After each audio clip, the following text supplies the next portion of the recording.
اور بات کریں گے. اکانومی کی بات کریں تو اکانومی کے لیے ایک اہم سنگ میل ہے پاکستان کے لیے سی پیک. لیکن پاکستان کے لیے ہونا چاہیے, پاکستانیوں کے لیے ہونا چاہیے, پاکستانی صنعتوں کو آگے بڑھنا چاہیے, پاکستان کے اکانومی کو بوسٹ ملنا چاہیے. لیکن یہاں سی پیک کے اندر 9 اکنامک زون تعمیر کرنے کی بات کی جا رہی ہے جو چینی صنعت کاروں کے لیے. یہ پاکستان کا ہیومن ریسورس جو ہے قابل ہے, کام کر سکتا ہے. اصل مسئلہ ہی یہ ہے کہ ہیومن ریسورس کو استعمال نہیں کیا جا رہا. یہ 9 اکنامک زونز اگر اس لیے بن جائیں گے کہ وہ چینی صنعت کار آئے اور یہاں آ کے صنعت کاری کرے, ٹھیک ہے اپنی جگہ وہ بھی صحیح, لیکن پاکستانیوں کا استعمال, پاکستانی ہیومن ریسورس کا استعمال کہاں ہوگا پھر پاکستانی صنعت کار کے درمیان؟ انیکا دیکھیے, سی پیک کے تحت اکنامک زون بننا بہت خوش آئند بات ہے. وزارت منصوبہ بندی نے پہلے تو یہ 39 پرپوز کیے تھے, لیکن چائنا کے ساتھ جے سی سی میں جس بات پر جن ڈسکشنز ہوئیں, جو مٹیریلائز ہوئے وہ 9 مٹیریلائز ہو چکے ہیں, جس میں خیبر پختونخوا میں رشکئی زون کے اندر ایک بننا ہے M1 کے اوپر, سندھ کے اندر دھبیجی میں بنے گا, بلوچستان میں بوستان انڈسٹریل زون میں اکنامک زون بنے گا, اس کے ساتھ پنجاب میں شیخ پورہ کے اندر اکنامک زون بنے گا, وفاقی دارالحکومت یعنی وفاقی حکومت کے ماتحت 2 یونٹس بنیں گے, اور اس کے ساتھ ساتھ آزاد جموں کشمیر میں اور فاٹا کے اندر ایک اکنامک زون بنے گا. اب بات یہ کہ جس طرح سی پیک میں شروع کے اوپر بہت سی کنفیوژن تھی, حکومت ساری بات کھل کر نہیں بتا رہی تھی اور تحفظات آئے تھے لوگوں کے سامنے. سیکٹری پلاننگ کو میں نے کمیٹی کے اندر یہ کہتے ہوئے سنا کہ یہ جو اکنامک زون بنائے جا رہے ہیں یہ اسپیسیفک ہوں گے, مخصوص ہوں گے چینی سرمایہ کاروں کے لیے, اور ان کو وہاں پر تمام تر سہولیات بھی دی جائیں گی اور انڈائریکٹ ٹیکسوں سے چھوٹ بھی دی جائے گی. تو کوسچن یہ ہے کہ پھر پاکستانی صنعت کاروں کو کیا بنے گا؟ ذرا یہی سوال لے کر جاتے ہیں. عاصم خان صاحب ہمارے ساتھ موجود ہیں, ماہر خصوصی ہیں strategic and communication and development communication کے حوالے سے. عاصم خان صاحب بہت شکریہ, آپ نے ہمیں ہمارے شو میں جوائن کیا. عاصم صاحب, ایک عام پاکستانی اور پاکستانی صنعت کار یہ سوال پوچھنے پر مجبور ہو رہا ہے اس کے بعد کہ جی 9 اکنامک زون صرف اور صرف چینی صنعت کاروں کے لیے ہوں گے. چینی صنعت کاروں کے لیے تو چین میں بھی بہت ساری اپرچونٹیز ہیں, پاکستانی صنعت کاروں کے لیے پاکستان میں اپرچونٹیز ڈیولپ ہونی چاہیے. اس کا کیا جائے گا؟ بسم اللہ الرحمن الرحیم. پریشانی بجا ہے لیکن پروپیگنڈا بہت غلط ہے اور نہایت افسوسناک. جہاں تک چینی سرمایہ کاری کا پاکستان میں تعلق ہے, آپ بہت اچھی طرح سے جانتے ہیں کہ پاکستان میں جسے دہشت گردی کا گڑھ کہا جا رہا تھا, آج پوری دنیا ہمیں مینوفیکچرنگ ہب کے طور پہ دیکھ رہی ہے. اب آپ کا جو ہے وہ جب توانائی سیکٹر توانا ہو جائے گا, اس میں جب وہ بجلی کا بحران آپ کا ختم ہوگا, تو اگلا مرحلہ اور چوتھا اہم ترین ستون آپ کا انڈسٹریل زونز کا ہے. اب انڈسٹریل زون میں اس طریقے سے جو وہ سہیل اقبال بھٹی صاحب نے جو وہ بڑی تفصیل سے اس پہ اظہار خیال کیا اور نام بتائے, اس حوالے سے جو ہے وہ ایک بہت بڑی غلط فہمی یہ پائی جا رہی ہے, جیسے آپ نے بھی ذکر کیا کہ شاید چینی سرمایہ کار جو ہے جس کے لیے چین میں بہت زیادہ سہولیات یا پاکستان میں بھی آ کے وہ شاید ہماری انڈسٹری اور انڈسٹریل سیکٹر کے اوپر قبضہ کر لے گا. ایسا کہنا بالکل غلط ہے. یہ تاثر بھی دینا جو ہے وہ نہایت افسوسناک ہے. دیکھیں, انڈسٹریل زون جو ہے ہماری صوبائی حکومتیں, ہماری وفاقی حکومت, ہمارا بورڈ آف انویسٹمنٹ اور آپ کے جتنے بھی چیمبرز آف کامرس ہیں, چاہے وہ صوبائی ہوں چاہے مرکزی ہوں, ان کے مشورے کے بعد یہاں پہ جو ہے وہ ان کا تعین کیا گیا ہے. صوبائی حکومتوں نے ابتدائی طور پہ جو نام دیے تھے وہ فائنل کیے گئے ہیں چھٹی جے سی سی کے اندر. چھٹی جے سی سی سے پہلے ہم نے صوبائی حکومتوں کے ساتھ مل کر تقریباً 42 سے 44 جو اکنامک اور انڈسٹریل زونز ہیں ان کا جو ہے وہ تعین کر دیا ہے. لیکن مرحلہ وار سارا کچھ مکمل ہوگا. وہی فارمولا کے ایزیسٹ فرسٹ اور جو زیادہ اکنامکلی وائبل ہے اس کو سب سے پہلے کریں گے.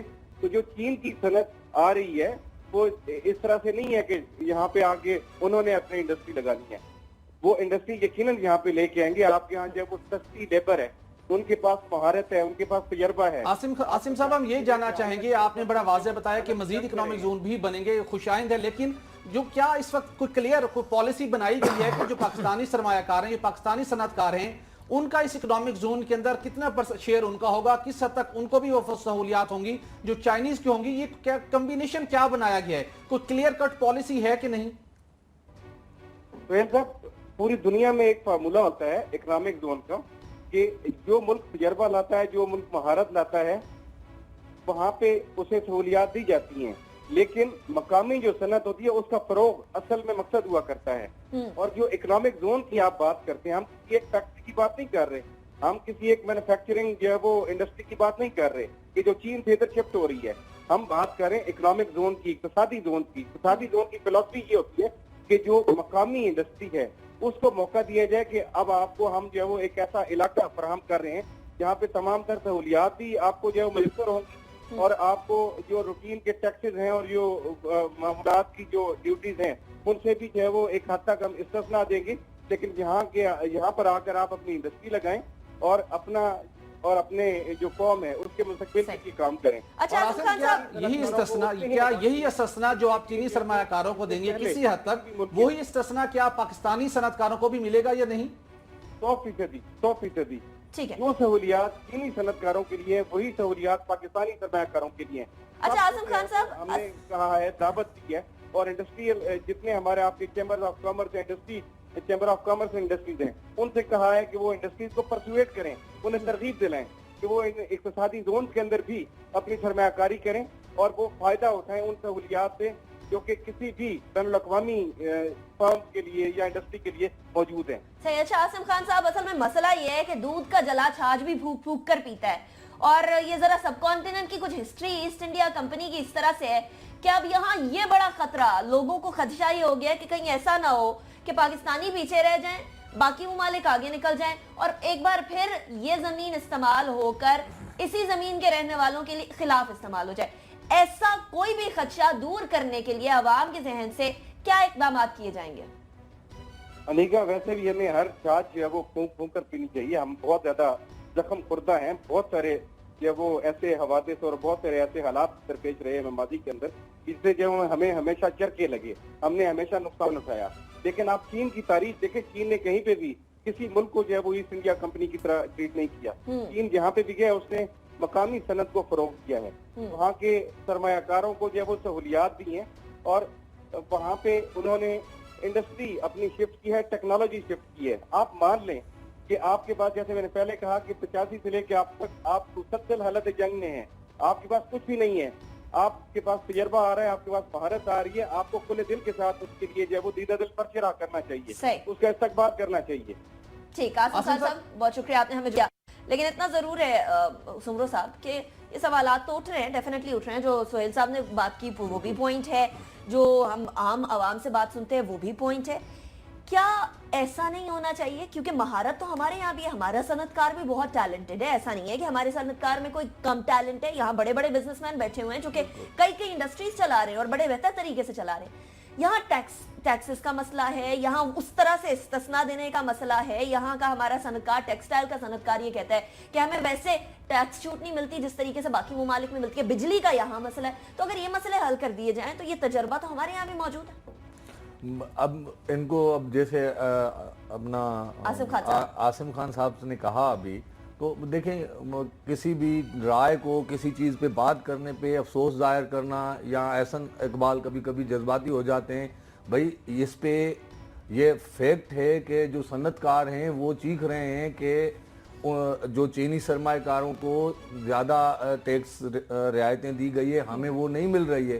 तो भाई अगर ये नहीं है, इस तरह नहीं है, सबको एक ही फैसिलिटी मौजूद है, तो वो उनको आप मुतमिन करें। तो वो शिकायतें करेंगे, हमारा काम है, हम जर्नलिस्ट हैं, उनको छापना, हम उस पर डिस्कस करेंगे। जब वो चीखेंगे वो तो बात होगी। और दूसरी बात ये है कि ये इक्तिसादी राहदारी बहुत बड़ा मंसूबा है, इस पे जितना हम फूक पे चलेंगे, हमने कुछ मामलात में जल्दबाजी की है और उस पे हमें अभी भी वक्त है, कोई वक्त गया नहीं, अभी हमें सही करना चाहिए। जो लोग कह रहे हैं, जैसे अब मगरबी और रूट के हवाले से तनाज़ा खड़ा हुआ, तो इस हवाले से उनके जो पॉलिटिशियंस के इख्तलाफ हैं उनको हल करना चाहिए और जो सनतकारों के हैं वो कहें, और इसमें मेक श्योर करना चाहिए कि जो हमारी लेबर है, हमारी एक्सपर्टीज हैं, वो वो पीछे न जाएं, तो वो फ्रंट पेज पे हों। उसके बाद भले से चीनी सरमाएकार आए, वो हमारे लोगों से काम लें। ठीक है, हमारे लोगों से रिएक्ट करना चाहूंगा। मई के अंदर चीन के अंदर वन बेल्ट वन रोड के ऊपर बहुत बड़ा एक इवेंट होने जा रहा है, जिसके अंदर कभी इम्कान है, पाकिस्तान की मुतल्लिका वजारतों ने तैयारी कर रखी है कि सीपेक के अंदर